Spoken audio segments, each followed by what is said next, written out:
Hello, parents and caregivers. Kat here, that parenting coach. And before we go off to bed, I really just was called to come on here and share a great question from one of our community members. So they asked, can you elaborate on what connection before correction actually means? I try so hard with my 7-year-old, but sometimes I feel like I'm not reaching her. Wow.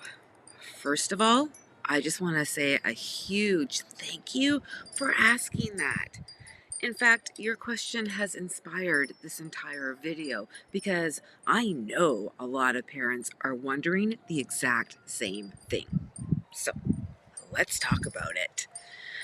When parents hear connection before correction, they often think it means they need to say the perfect thing.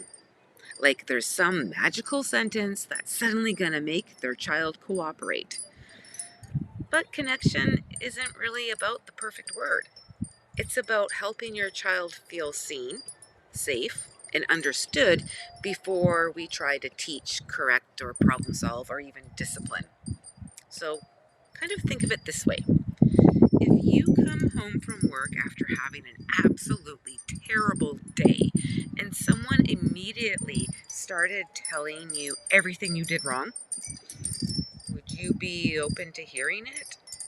Probably not. Most of us would want someone to first say, wow, that sounds really hard. And children are really no different. Let's say your child slams the door. Most of us are going to want to jump right into, don't slam the door, right? And eventually, we probably do need to address that behavior. Oh, yes. But connection first, well, that could sound like, wow, you're really upset right now. Or maybe something like, that did not go the way you wanted it to. Or even you could go something like, I can see you're having a really hard time.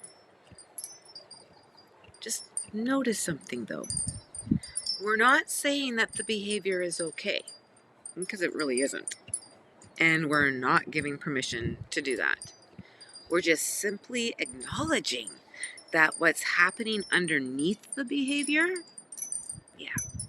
Because remember, my friends, behavior is communication. And when children feel understood, their nervous system starts to settle. I also think I should share this part as well. Sometimes connection doesn't look like talking at all. No, usually less words the better. Sometimes it's sitting beside them.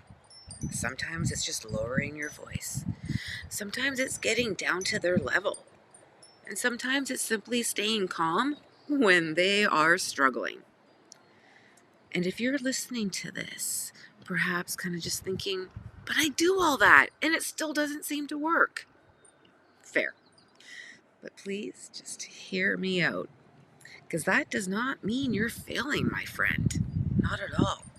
Kids don't always show us immediately what we're trying to reach with them and teach them, especially when they are dysregulated, especially when they're tired, and especially when they are feeling anxious. Connection is often happening underneath the surface long before we see the results. Think of it as planting seeds. And seeds don't grow the same day that they're planted. So, if you're trying, my friend, keep going. You got this. Stay curious. Ooh, curiosity is the key, my friend. Focus less on finding the perfect words and more on helping your child feel safe enough to borrow your calm. Because correction teaches best when the brain feels safe. But you need connection first, and then correction. That's the order. Let's take a deep breath in and out. I'm Kat from That Parenting Coach. I just want you to remember, parenting was never, ever meant to be done alone. So please join our growing community. You got this.